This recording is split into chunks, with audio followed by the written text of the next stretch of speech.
Hello and welcome back to Beantown versus Big Apple Sports. We are excited to be back on the air. I'm your host, Nicholas Sylvester, along with my co-hosts, Alex Green and Rebecca. Today, we'll be discussing the Knicks, Nets, and Celtics as the NBA trade deadline approaches. So, Alex, how have the Celtics been performing so far, and what, if any, moves do they make at the trade deadline? For the Celtics this season, they are not performing as well as uh, people expected them, and certainly Celtics fans expected them to. As we are recording this episode, they are 15 and 16. Which is currently good enough for sixth in the Eastern Conference. One of the key reasons I think for that is the loss of Smart. He picked up an injury in the game against the Lakers a couple weeks ago, and he is probably not going to be returning until after the All-Star break, which is a big loss for the Celtics. He's one of their anchors on the defensive side of the ball. Another issue with the Celtics this season so far has been Kemba not performing consistently. He'll have good games, but then after that he'll have like one or two bad games, and his performances have just not really been consistent so far this season. Coming back from a knee injury, it's kind of expected, but they need more production out of him. Tatum and Brown have been two bright spots for the Celtics this season. Both of them were recently selected as reserves for the Eastern Conference All-Star team, and they have probably been the two best players for the Celtics. Usually when the Celtics play, they're the two leading scorers on the team, and they're definitely the two guys the Celtics are going to have to build their team around if they want to continue having success. Another person who has been performing well and probably exceeding expectations has been Peyton Pritchard. When the Celtics selected him with the 26th pick in the draft, I was kind of confused by it because they already had two sort of undersized guards on in Carson Edwards and Draymond Waters, but I can see now why Danny Ainge selected him with the pick. He has been playing really well, and he has taken the backup point guard minutes from Jeff T, who is another player that's been underperforming. He's not getting many minutes currently, as I mentioned, with Pritchard taking over that backup point guard spot. In terms of the trade deadline, I think if the Celtics are going to make a trade, they have to trade for a big man. Tice and Thompson have been two more people who have not been playing to their expectations. Two names that are out there right now for big men are Andre Drummond and Blake Griffin. Both of those guys are obviously being shopped since they're on the trade market. It's just the thing for the Celtics. It's a question of what would they have to give up to get them. It's probably wouldn't be too much, maybe a pick or two, and then a role player off the bench, maybe like Romeo Langford or Tremont Waters type player.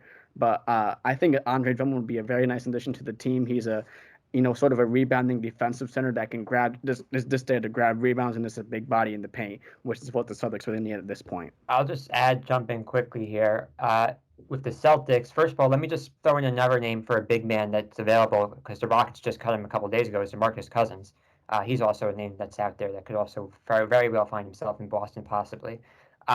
In addition, talking about Kemba Walker, he hasn't been performing consistently. However, I just want to quickly just shut down all these rumors of him possibly being traded. You're not trading a top point guard, one of the top point guards in the NBA, specifically for a big man. So Kemba's staying put. I think he'll eventually find himself.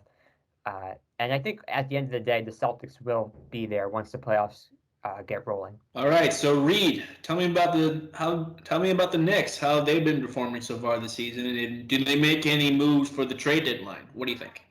So they already did make a move while we're still before the trade deadline. They got Derrick Rose from Detroit, giving up Dennis Smith in a second rounder. So I mean that move right there, it pretty much shows that they're right in the middle of contention, trying to make the playoffs, and it makes sense that they're doing that because Tom Thibodeau is a coach, A, that doesn't take any nonsense, and B, is trying to win and has no time whatsoever to be in a rebuild. In addition, Mitchell Robinson just recently had surgery and is going to be out 4 to 6 weeks. Who will be reevaluated after the All-Star break. So that's a big loss for the Knicks. They're going to have to get some big contributions from Nerlens Noel with Robinson's absence. Another guy, though, Emmanuel Quickley, he's been playing really well. A second-round steal, quite frankly, for the Knicks. And he's honestly been playing much better than Obi Toppin, who was their first-rounder, because Toppin, first of all, was out in the beginning of the season with an injury, but now he's been coming back. But even while he's been back, he really hasn't been playing as much minutes under Thibodeau. Also, Julius Randle has taken huge step forward with this next season with the Knicks this year.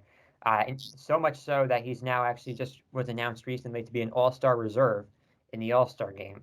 So Julius Randle has definitely been carrying the load, you could say, for the Knicks and leading the way.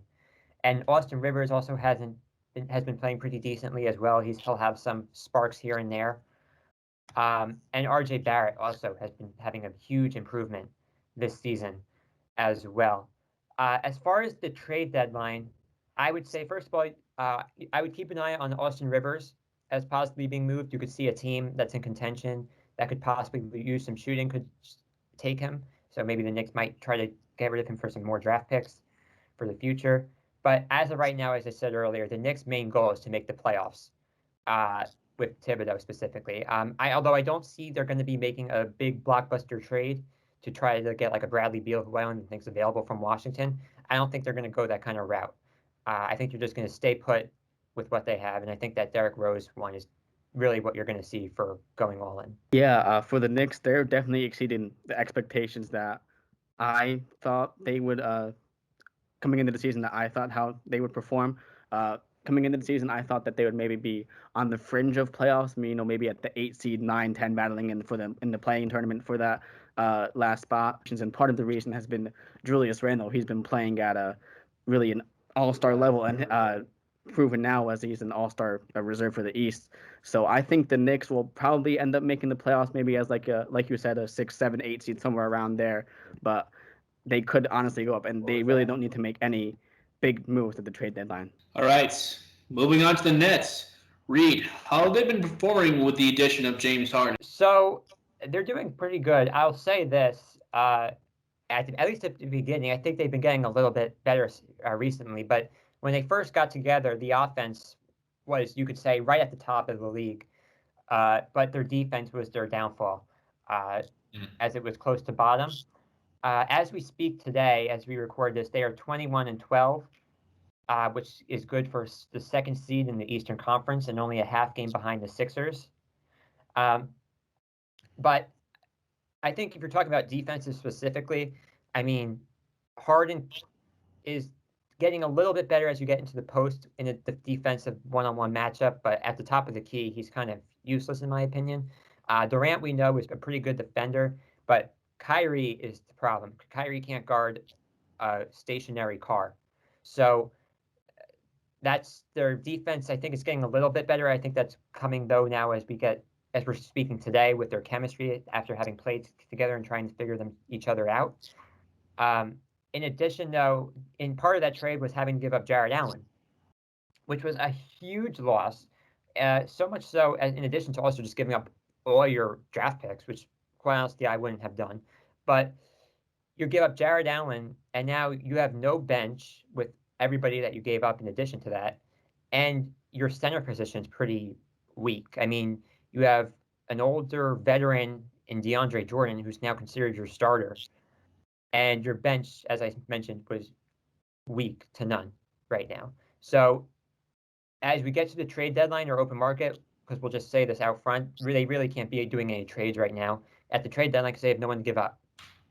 So your probably best bet is going to be in the open market, and they're going to need to get a big man. I know that they signed Andre Roberson, who they actually just recently cut on this day that we recorded this, but they're actually bringing him back, as well as some others, to sign for a 10-day contract. But that's not going to do the trick. So they're going to have to you're going to look at guys like Andre Drummond, as they mentioned earlier with the Celtics, or Blake Griffin, who has also been linked to the Celtics. So the Nets are basically in the same situation with Boston.